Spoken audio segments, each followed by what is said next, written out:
Hello, welcome to the series called Red Flags here on the channel. My goal for this whole series is to help you identify potential challenges that you may not recognize as a hidden landmine in your creative journey. But if you can learn to spot them earlier and understand why they can explode your creative practice from the inside out, then I have done my job and saved you so much time, heartache, frustration, lost money, horror stories, and more. So let's dive into this one. So the topic of today's video is talking about money, and specifically with prospective clients, not folks who are clients yet. And hopefully you haven't signed anybody who exhibits this massive red flag, but that is to talk about pricing way too soon, way too early.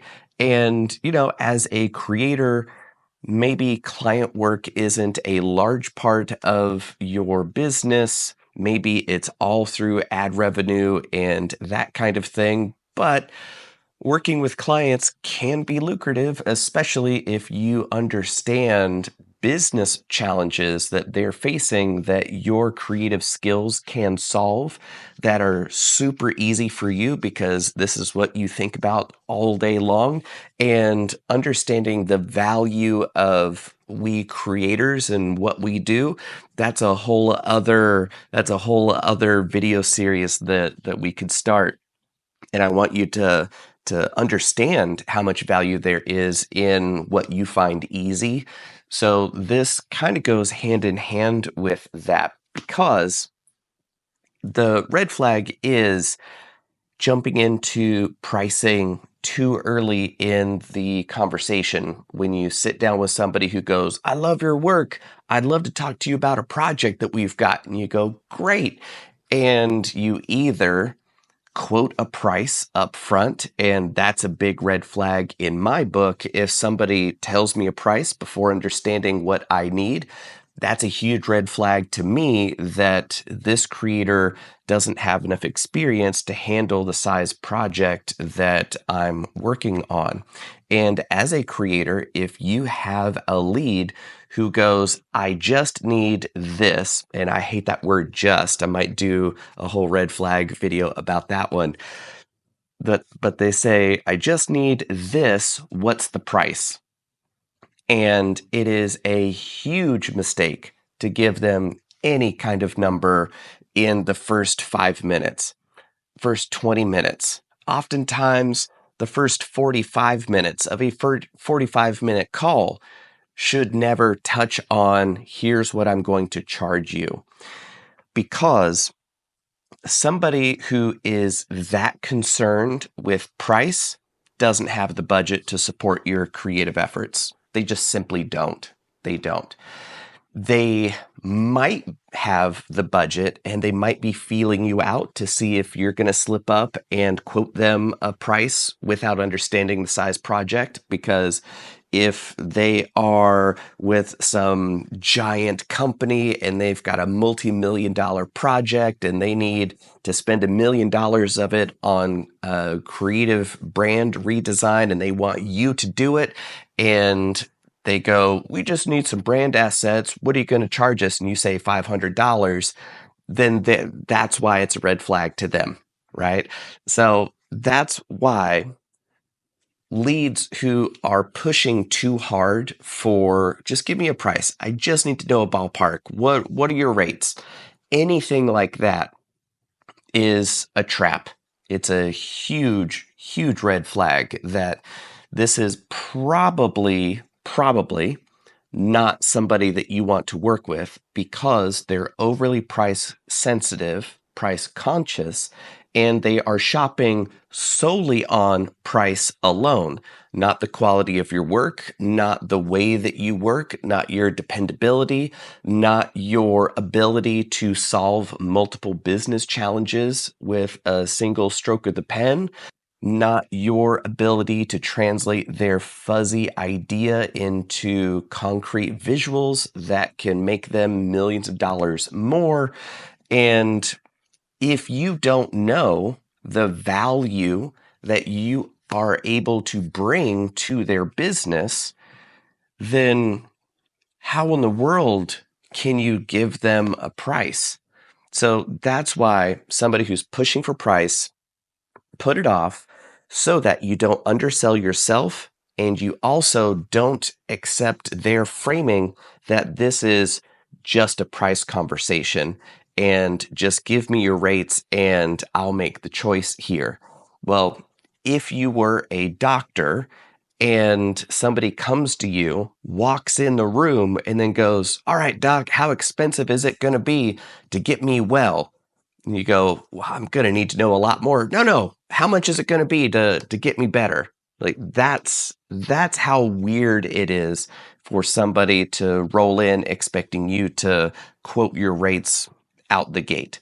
So you might have your prices on your website or your portfolio or just whatever. You might have those rates posted and you might be underselling yourself. And then that's a whole other side of that. Understand the value of what it is that you're doing because you might be shooting yourself in the foot or underselling yourself for larger opportunities that you've got the creative skills for, but maybe not the business acumen to appreciate why you could be charging 5 to 50 times more than you are already on the exact same quality of work to completely different types of clients with more valuable problems that you as a creator would help them solve.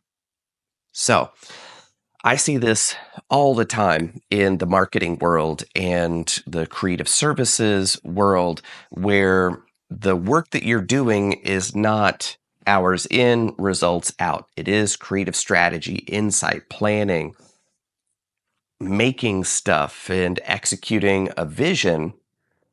And the company that I work with sells those services way higher than most everybody else on planet Earth. And every day, all day long, the sales team hears you guys are at least twice as expensive as everybody else I've talked to. And that company signs business all day long, every day. They've been in business for 18 years. It's phenomenal. Being twice as expensive is a great move.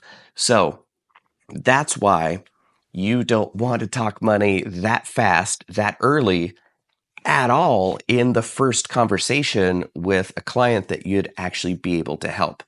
Because the right way to do it is to say, I would love to be able to get you those numbers. And in order to do that, I'm going to need to do my homework on what it is I can do for you, what that can do for you, and what it'll do for your business. And I'm going to need to take a couple of days at least in order to put something together that makes sense for everybody involved. I'll be able to take that back to the shareholders, which might be your wife, kid, and or cat. Who knows? These are all people depending on you. These are people who have a stake in your success. Are they are holding shares of your life. So yeah, those can be your shareholders. It's perfectly fine. Because if you do have somebody who doesn't have a budget, who is only shopping on price, who's pushing you into giving them a price too early, they're going to be a horrible client. They're going to demand that you account for every single second you've spent on their project and to audit everything, which will get you twice to 50 times as much administrative overhead, which means you have less creative time to actually deliver results. So the quality of your work is going to go down, the hassle is going to go up, and it isn't worth any money that would be even twice what your current rate is in terms of headache in dealing with somebody who is that price conscious. So that's the nightmare that you are facing if you accept their framing. of you're the creative, you tell me a dollar amount, and then I'll decide whether or not to work with you. Just treat that as a red flag and see if they might be a big enough client that they are trying to vet you in the same way that you're trying to vet them. That's only 1 out of 50 cases, if that often. Maybe 1 out of 100 times will it be that case. But just in case, don't say no to that too early. Just gently provide your boundaries and say, in order for me to get you that quote, I need to understand the full scope of what it is that you have in your mind of what perfect looks like. And then once I can understand that from inside your head, I'll be able to tell you whether I can do it, whether I'd be the best person to do it with you, even if I could, and what the rate would be for me taking on a project of that size, given the bandwidth that I have to work on it, which may or may not be enough depending on how big the project is that you're talking about. So that's how you can set your boundaries. And then if they're still pushing for price, yeah, but you can still give me a ballpark. You just go, I don't think I can. And I don't think that we'll be a good fit for each other. But you know who would be a great fit for you is my mortal enemy, so-and-so from art school. I think you guys would get along great. You have to give them a call and then refer them your business. So that's one of my favorite ways to say screw you, guy, is to send a horror client to somebody you don't like from way back in the day. So that's my flavor, Caddy. And now you can do that too if you would like. So yeah, that's I try to talk about this idea in similar ways, but from different directions to help you understand. Oh, well, I don't work with clients, or oh, I don't do this as a reason to ignore this as a red flag. So that's why I sometimes like to repeat things, but from different directions and help you see it in a full 3-dimensional space. So let me know what you think, like what your experience has been. Have you experienced this? Have you gone through the whole process with somebody who was pushing you on price and then whittled you down to too inexpensive and too cheap and then was 10 times more hassle than they were worth? Like, please sound off in the comments with your horror show of working on price too early in the conversation. And also, if you have ideas for other red flags that you've seen, like I've got my list of topics that I want to cover. But if you have a topic that you would like to see, okay, how would I deal with this, or is this a red flag or not? Anything like that, hit me up in the comments so that we can get you those answers and advice for how to navigate those other challenges. We'll put those at the top of the Make These Next list. And I want to make sure that we get you what you need to know. So let us know what that is in the comments. And if you're still here, amazing job. Congratulations. Let me know by leaving a like. That'll also tell YouTube that other creators like you should see this video as well. So if you want to help other creators, give this video a like and or share it with your community and spark a conversation that way. Any of those ways, one or all of them, would help you out and your friends and network as well, and the channel too, which I deeply appreciate. So thank you so much for making it this far. I'm Jonathan Pritchard from Plus One Creator. As always, remember, if you can change your mind, you can change your life.